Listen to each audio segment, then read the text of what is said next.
Welcome back, river lovers. I'm still Leighton Powell with Scenic Virginia, and I'm delighted to speak about our new program. Earlier, I gave a brief overview of scenic resources in Virginia through the years. Now I want to tell you more about Scenic Virginia and what has led us to this point. In 1998, Hyla Boyd of Richmond founded Scenic Virginia to give our Commonwealth's scenic assets a passionate yet reasoned voice with elected officials and the public. And we know when working with elected officials, it's so important to focus on the economic aspects of scenic beauty and being as calm as you can. Our early work focused on promoting the value of scenic beauty to Virginians with the idea that if people see it, they will grow to love it, and then they'll fight to preserve it. That work included the promotion of such designation programs as Virginia Byways and Scenic Rivers, as well as assisting our historic preservation colleagues with the preservation of viewsheds at historic sites through the Landmarks Register and Rural Historic Districts program.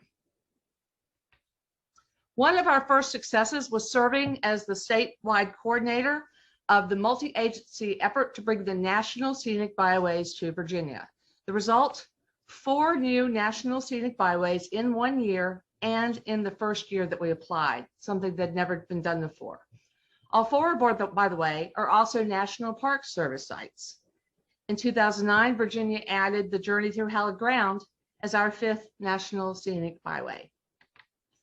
We're also looking at National Scenic Byway designation for Virginia's Route 5, the very historic road that connects Richmond and Williamsburg. Last fall, our parent organization, Scenic America, was successful in getting legislation through Congress to reboot the National Scenic Byways program. For years, Scenic Virginia has worked to make the point that scenic assets are critical to the physical, mental, and economic health of Virginians. Our motto is beauty is good for business and beauty is essential for the soul. We do this to make the point that businesses can locate anywhere, choose places with a high quality of life in order to attract the best workforce. Scenic beauty matters. Over the years, we've developed new signature projects such as the Virginia Vistas photo contest to remind Virginians of the extraordinary beauty that surrounds us. Our Scenic Awards program recognizes citizens, organizations, businesses, and elected officials for achievement in scenic preservation efforts across Virginia.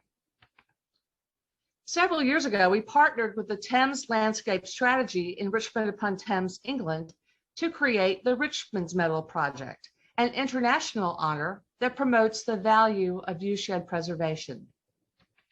Honorees have included Sir David Attenborough and actor and conservationist Robert Duvall.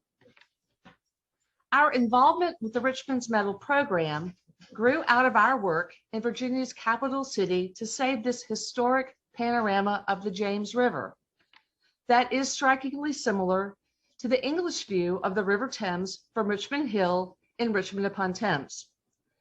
The English view was preserved in 1902 by an act of Parliament. Our beloved Richmond view of the James has no such protection. Years ago, the city of Richmond didn't seize the opportunity to purchase the riverfront land that sits in the viewshed of our view. And we and the thousands of Virginians who cherish this view have been fighting the prospect of inappropriately tall development ever since. It has been quite a slog. While we will ultimately prevail in preserving the view, Scenic Virginia decided to use our experience of expending hundreds of hours of time and energy as a cautionary tale for other localities so that citizens understand the importance of deciding sooner rather than later what is important to them. The Commonwealth's 1998 ACIR report cited the need for the creation of new scenic preservation tools. And there were other calls for increased scenic resource models. Thanks to the efforts of landscape architect Lynn Crump, The 2007 edition of the Virginia Outdoors Plan focused a great deal more attention than prior editions on the value of scenic resources and the need to preserve them.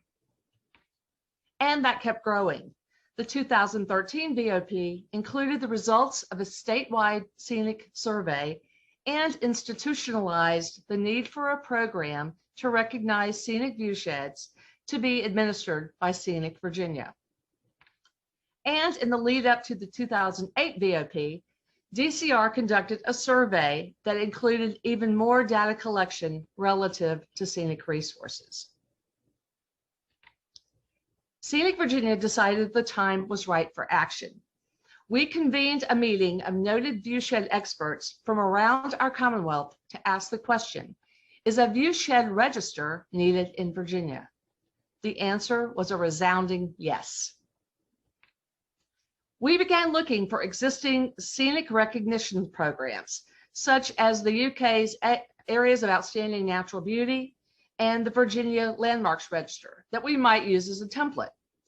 When we realized that nothing applicable existed in the United States, we decided to develop our own. As our work progressed, 2 points became clear. First, the preservation of scenic beauty for its own sake is rarely the primary consideration in land conservation. And second, there is a misguided belief that scenic beauty is subjective and therefore not justifiable as a criterion in official state land preservation programs. It's true, our prior governor's Virginia Treasures program did not include a scenic category for that very reason. Scenic Virginia therefore resolved to create a new statewide program to identify and provide recognition to special scenic places because it's time to get serious about our views. We must identify these special scenic places now and start taking steps to ensure their preservation. And as Scenic Virginia embarks on its third decade, we're excited to share that plan. Our new Virginia Viewshed project is a multifaceted statewide program to identify and provide public designation to our Commonwealth's most beloved views and scenic lands. It is the first of its kind in the United States. Overarching goals are to refute the assertion that scenic beauty is subjective, increase scenic as a primary goal of land preservation, and to engage the public to determine what scenic places they care about most. We signed a memorandum agreement with our friends at the Virginia Department of Conservation and Recreation to make our partnership official. And we worked to identify several separate but interconnected project phases. First was to engage the public, and we developed a website at virginiaviewfinders.org to engage our outdoor recreation community who can submit photos of the scenic beauty captured as they paddle, hike, ride, and other activities. The public votes on whether they think the image is scenic or not. And locations of the submitted images appear as points on a Google map, allowing us and others to track and explore Virginia's most popular scenic places. At the same time that we launched Viewfinders, Dr. Patrick Miller, then chair of Virginia Tech's Landscape Architecture Department, expressed interest in collaborating on the Viewshed project. We said yes, of course, and realized that the most valuable assistance they could provide would be to refute the notion that beauty is subjective. They would provide me to refute the notion that beauty is subjective. This came at a wonderful time for us. We were starting Viewfinders and expected to spend months, if not years, hearing from the public who would tell us what they considered scenic and what was not. And Dr. Patrick Miller stepped in and really offered us an incredible opportunity. To accomplish that feat of proving that scenic resources are not subjective, Dr. Miller and his Virginia Tech team conducted a year-long comprehensive literature review of scenic research with the goal of demonstrating that the characteristics of a scenic viewshed are not subjective and can, in fact, be quantified in a scientific manner. They succeeded, something that had never been done before. As part of their groundbreaking report, Virginia Tech also developed a draft framework for the nomination of scenic viewsheds to a statewide register, and some of those elements are what you've seen in the two earlier presentations, as well as developing processes for the evaluation of scenic viewshed nominations and the designation of significant views. In August 2019, we reconvened our distinguished viewshed experts to vet both the methodology and the results of Dr. Miller's report through a facilitated discussion. The panel deemed the methodology and results sound and defensible, giving us the go-ahead to move forward. Later that year, we presented the project at the International Visual Resource Stewardship Conference. That group also responded with great enthusiasm to the project. Our current phase involves outreach to Virginia's counties, cities, and towns. This is where we believe we can make the biggest impact by engaging citizens at the local level to ask, what views, vistas, and open spaces do you care about most? And what would you be devastated to lose? We want to connect people emotionally to the places they love to remind them of the consequences of inaction. And this, unlike the two prior programs, this is all about citizen opinion, what they think, what they care about, what they want. And that's what drives this local piece. Some treasured views will be large and dramatic, while others might be a simple field of flowers that citizens pass on their way to town.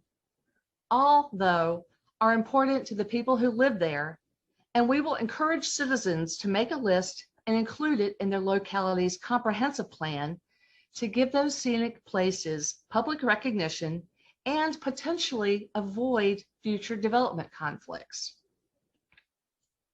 Scenic Virginia will also assist localities in ensuring that valued vistas are not lost. Solutions might include acquiring lands in the viewshed, creating new scenic overlay districts, or developing new local ordinances. We have a means for identifying these places. The Virginia chapter of the American Society of Landscape Architects developed a model viewshed analysis process for public input to help citizens determine which local views matter most.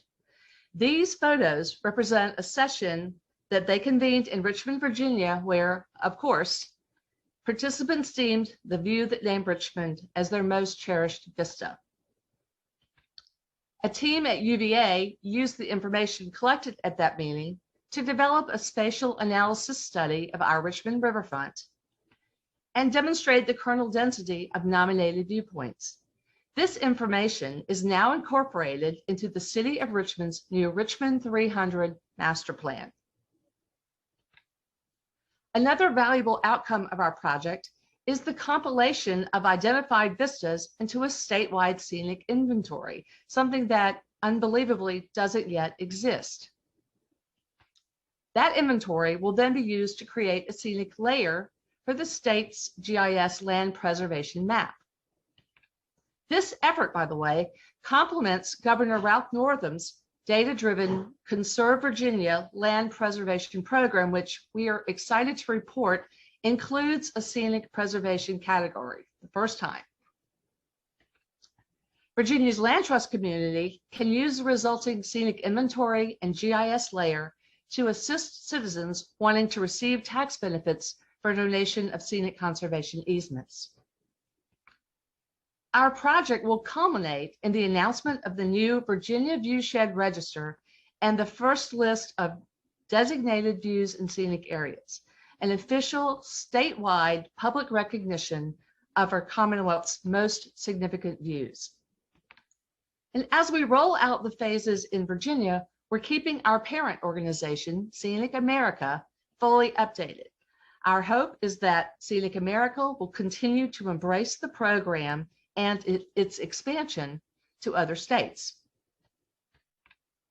As we continue outreach to Virginia's localities, we're looking to our friends and colleagues for guidance and support. Here's what we're asking them to do. Start making the list of vistas that you care about most. Help us identify the citizens groups that would like to participate in this process, and work with local planners and elected officials to get those areas and views into the comprehensive plan in order to prevent local development conflicts. It's vital that we make decisions now about what is most important, and now is exactly the right time to act. The COVID-19 pandemic has reminded Virginians about the many benefits, physical, economic, and emotional, of having scenic beauty in our lives. And we want to seize the moment. It's critical that we identify and provide public recognition to our most significant scenic resources. It is time. This is the pristine view at the birthplace of America at Jamestown. And this is what can happen without public recognition of an asset's scenic importance. Scenic Virginia knows that we cannot save everything. Our hope is that our Viewshed project will inspire Virginians and others to identify and give public recognition to treasured scenic places, in the hope that development can be directed to other areas, thereby ensuring the sustainability of our most valued views. Frank Lloyd Wright said it best: "If you foolishly ignore beauty, you will soon find yourself without it. But if you invest in beauty, it will remain with you all the days of your life." Scenic Virginia is asking citizens to make the investment to ensure that their most special places are saved, for now and for the generations to come.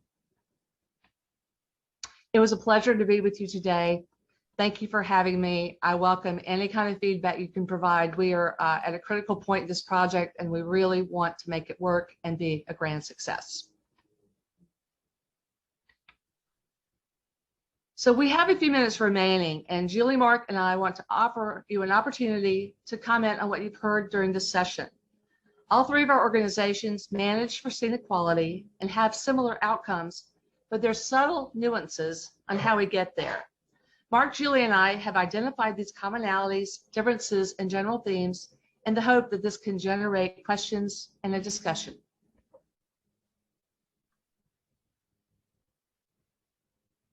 So this is Lynn, and I would say if anyone has a question or comment about that, we can go ahead and take that in the chat. I think otherwise it might be of interest for Mark and Leighton and Julie to maybe highlight where they think, you know, their commonalities are or are not.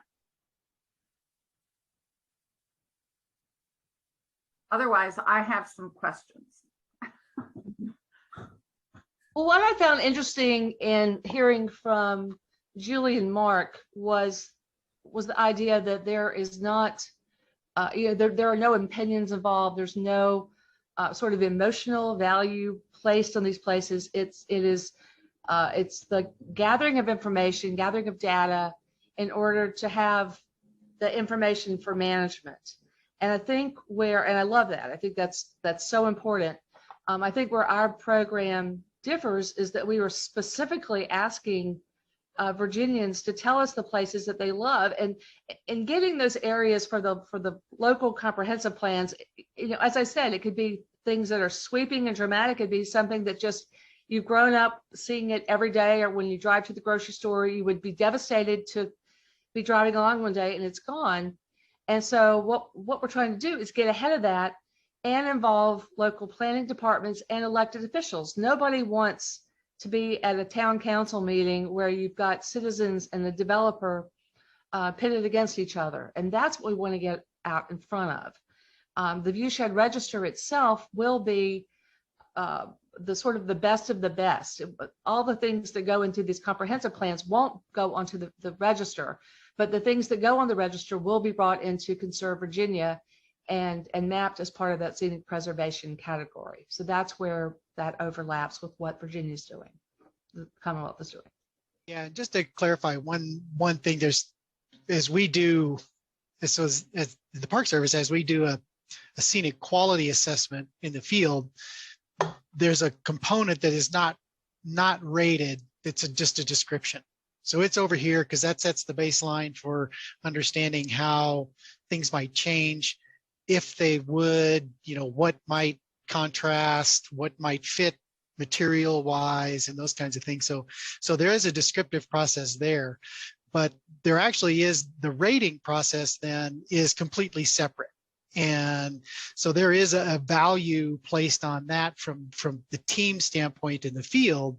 There is a value placed on all those things as far as landscape character integrity, whether there's, bold focal points, and good spatial composition and those kinds of things. So there's two distinct aspects there and stuff. And so the no opinion part is, if you gave, and the reason we do that is because if you gave people, 10 people a blank sheet of paper and stood at one spot and said, here, write me a description of this landscape, you get 10 different answers. And what we want is a consistent answer. And so if we have a very prescriptive way of describing that view, we can take that form that we get back from that description that has this kind of colors, it has this kind of form and cut lines, it has these structures, it has, these kind of characteristics.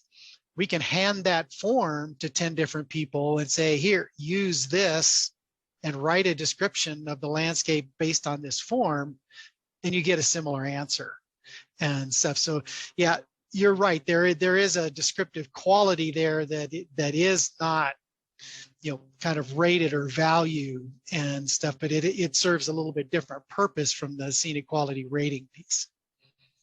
And Leighton, I wanted to just touch on how your program is very citizen opinion focused. Yeah.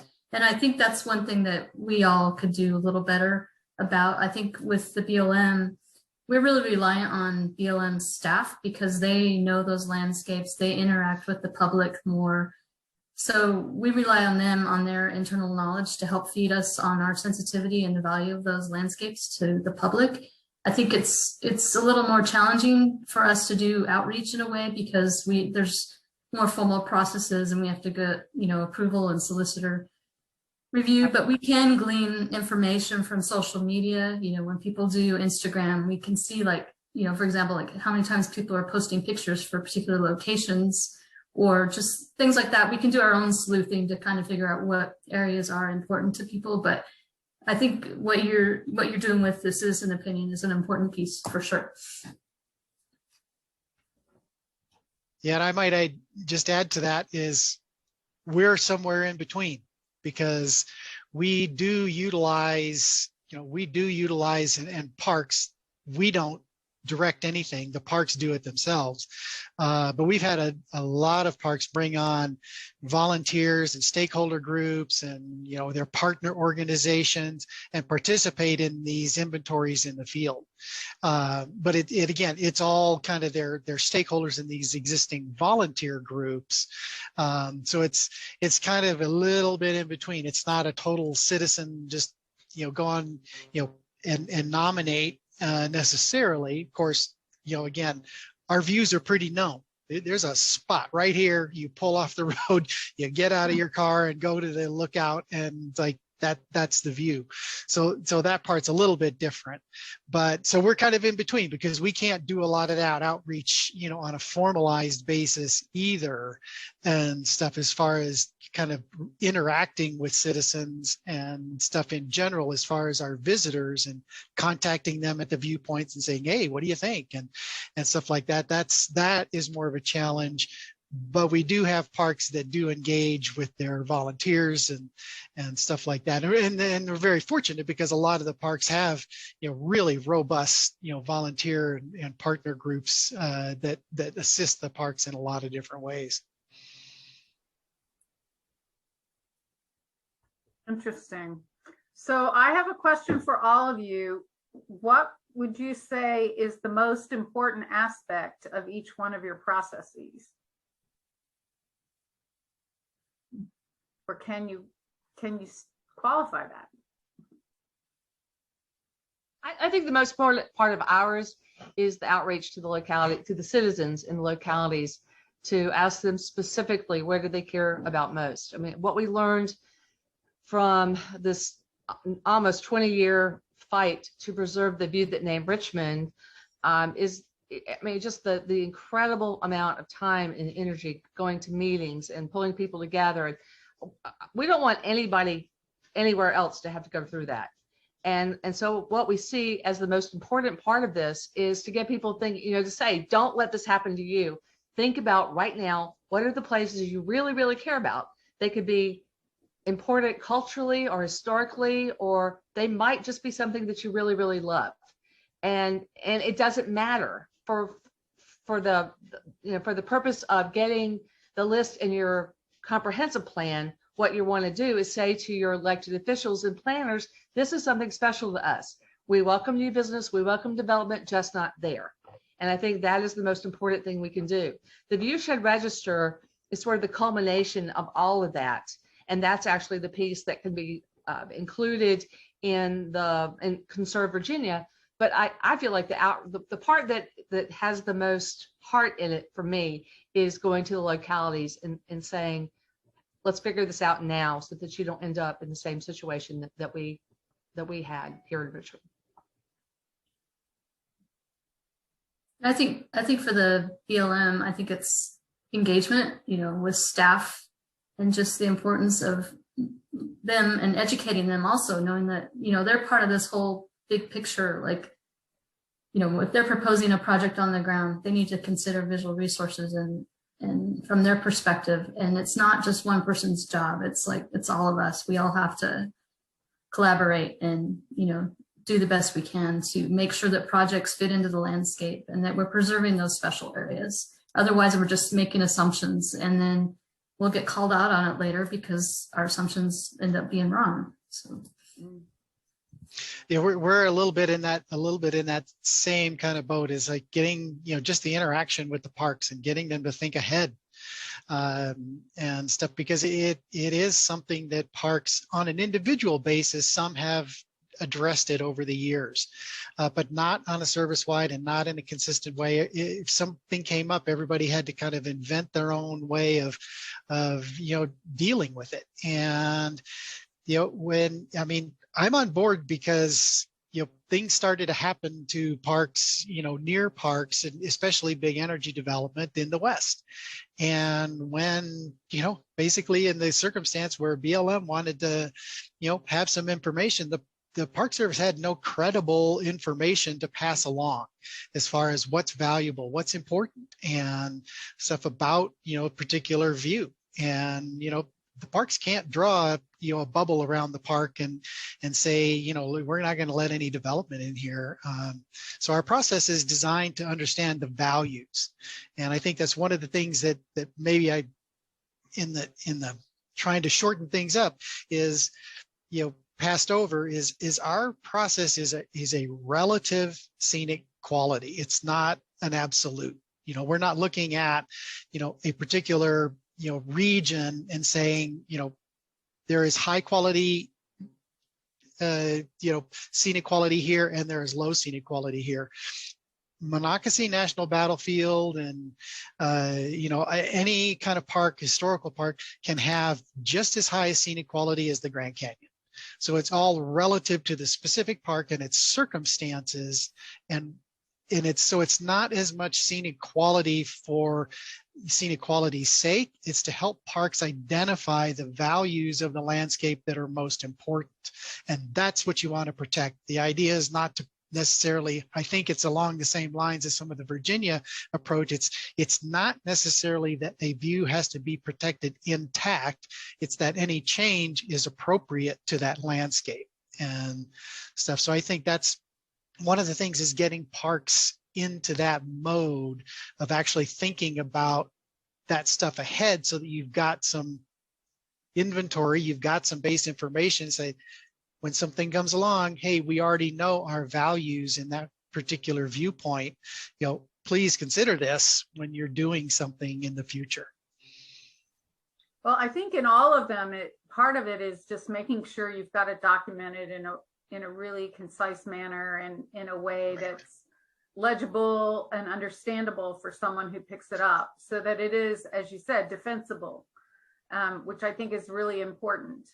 We do have a question that's just come up, and it says, just curious if any of you have thought about other ratings such as noise, smells, people using, how busy the landscape is,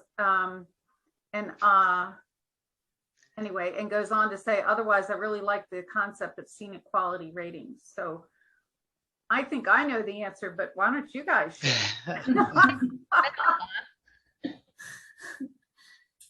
I think we've talked about haze in some of the, along the Blue Ridge Parkway, things like that. I don't think I've ever had noise or smell come up. That's.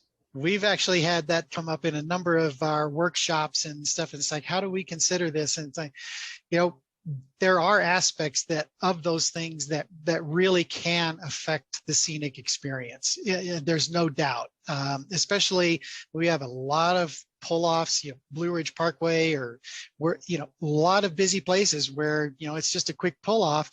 Traffic noise can be, a real, can result in a real diminishment of that scenic experience for some people.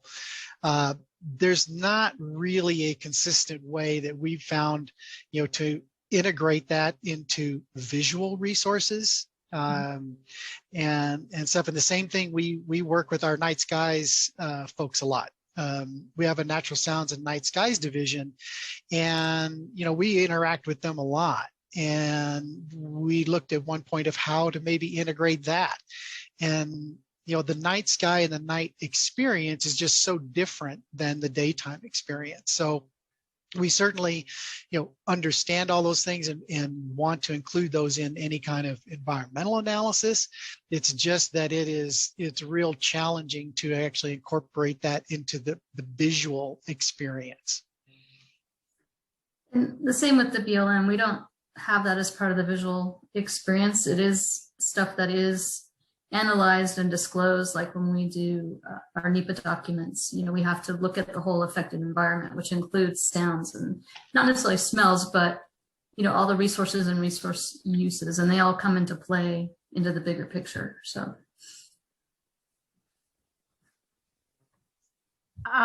yeah, I think the other thing that's interesting is that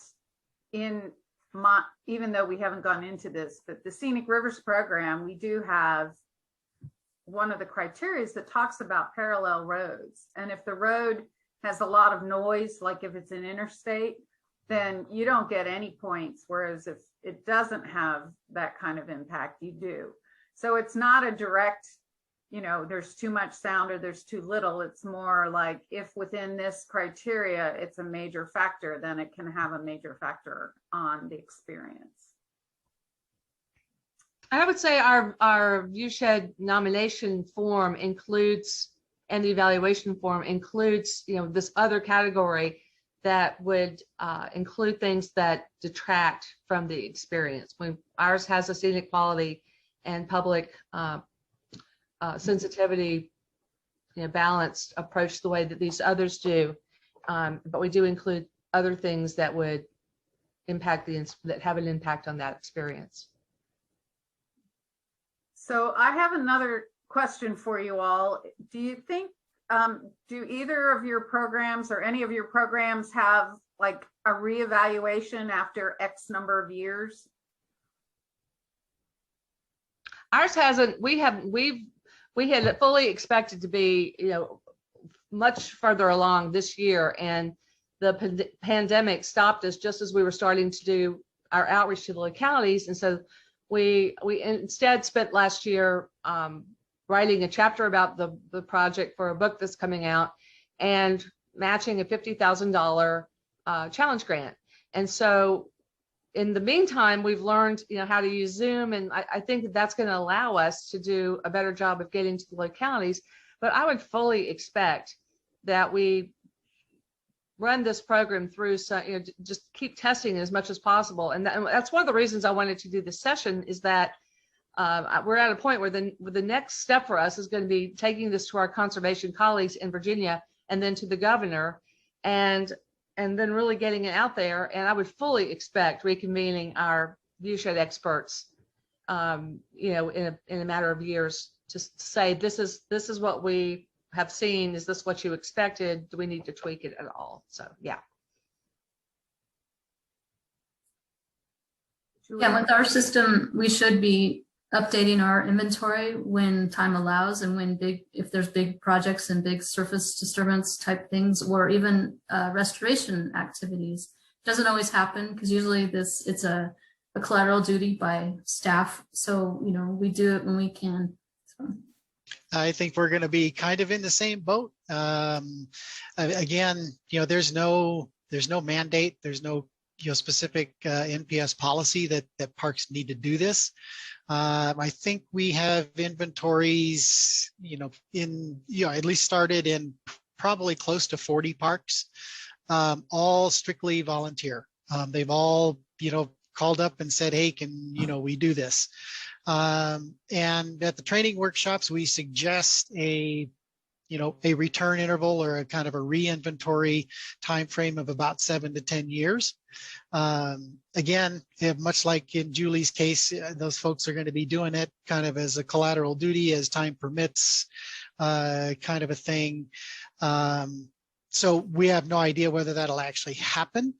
One of the key pieces that makes that maybe a little more tenable for some parks is that maybe, especially if there's changes or a proposal that change the landscape, and you go back and inventory, you only have to probably re-inventory a certain number of the views, to accommodate that. The way that the process that we have works is, when a view is inventoried, it's done. We don't depend on, having to have the entire, park inventoried for there to be value in that inventory and for it to be complete. As soon as each view is done and it has scenic quality and has view importance and it's in the database, it's usable and stuff. So it's modular that way. So going out and re-inventorying, 6 views because there's potential change, or there was a change, is a lot more, I guess, approachable than trying to, maybe re-inventory, 40 or 50 spots every 10 years. Right. That makes sense. So when you all are working in your groups, what would you say is the element within your analysis that gets the most heated discussions?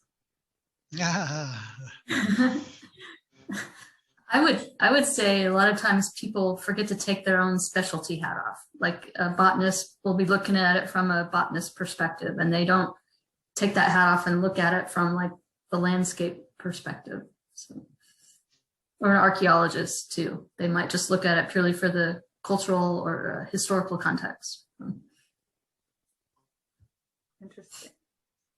Mark? Yeah, I think I think that's probably about where we are. It's definitely on the scenic quality side, because again, everybody looks at the landscape different. And so, we want, law enforcement and interpretive rangers and biologists and archaeologists, we want them all in the field looking at the landscape. And that is, when you're looking at the landscape, that is not an invasive species. That is a really nice looking purple flower and stuff. So, and that's difficult for people to get away from and stuff, because what we want to do is avoid having the visual kind of double count and overlap with a lot of other resources, because we know that invasive species or, critical habitat, all those things, those are going to be addressed under different resources and stuff. So, it is that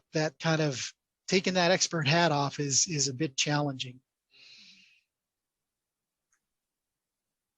And the other thing I would ask, especially BLM and National Park Service, do you all ever have local groups that take advantage of the data that you have collected and use it for, I don't know, their own purposes, or is that allowed, or how does that work, or could it work?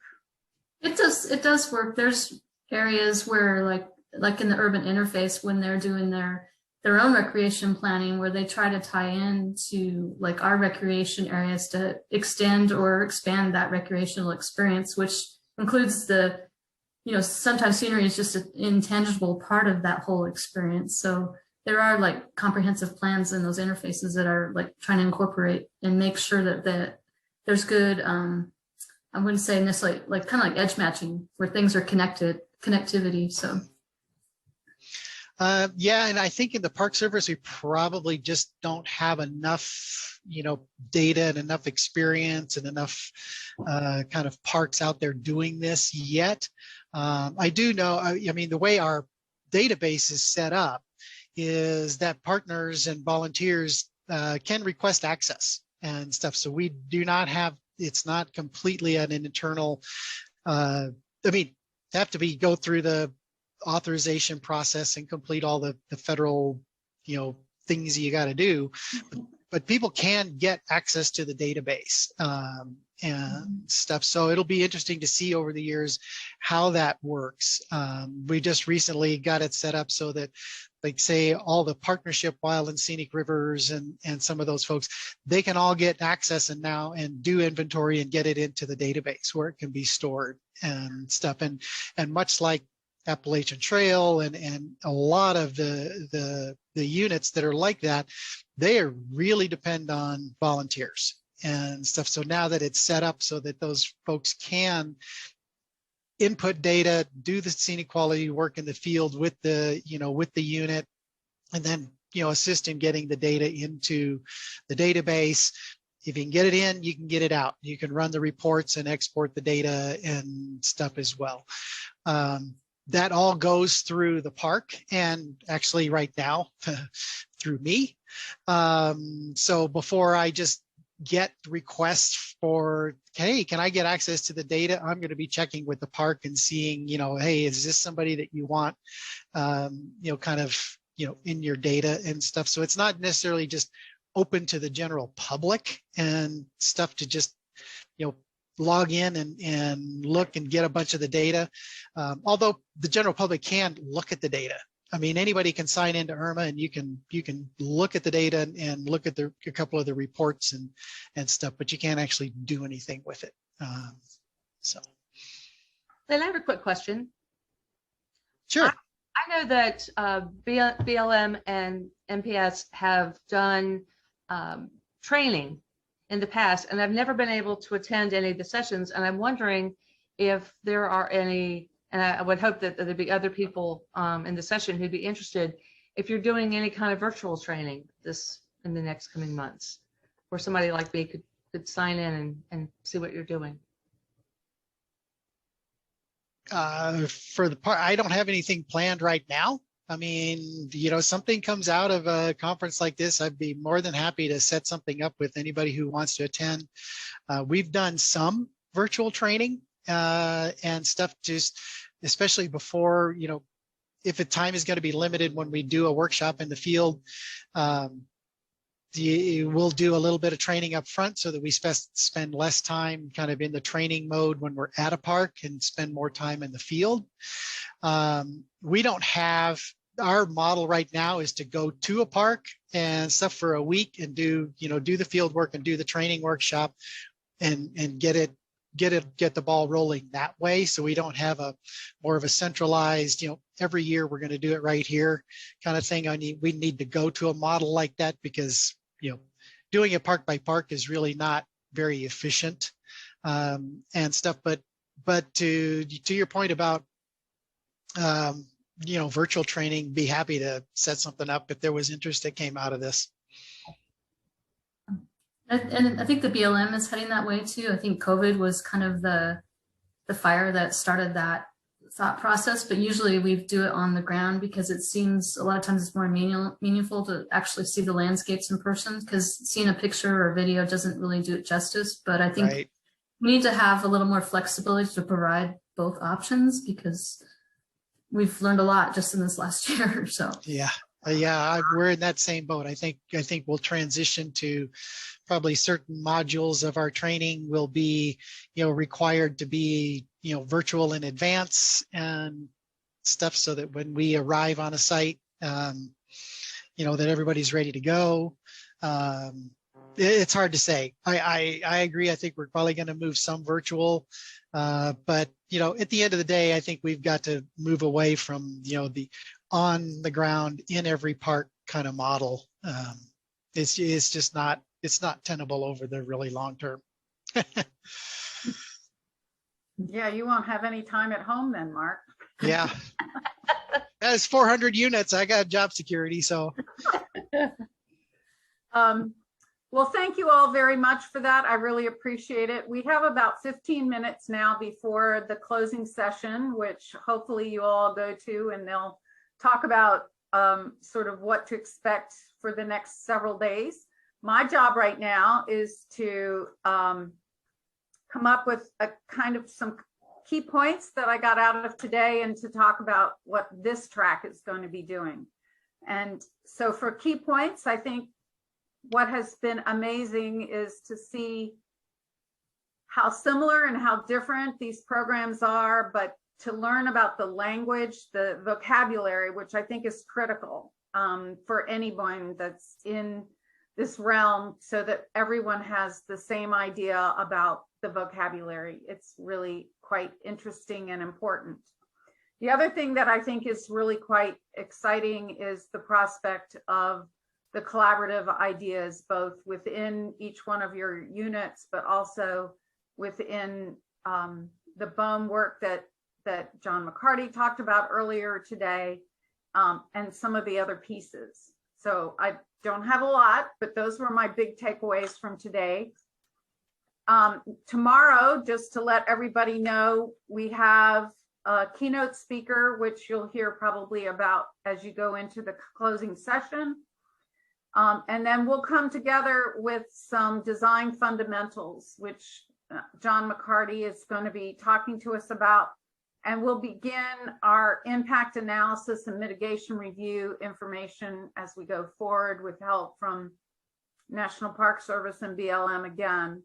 And then in the afternoon, we're going to start to have the conversations about scenic and wild and scenic rivers and what that means as we go forward. So that's tomorrow. Then on Wednesday, we're going to start to get into work with our land conservation partners, our land trusts and others, to talk about what's going on with that. And then Friday will be a continuation of that, and talking to our industry reps who are going to come in and talk to us about what they're doing.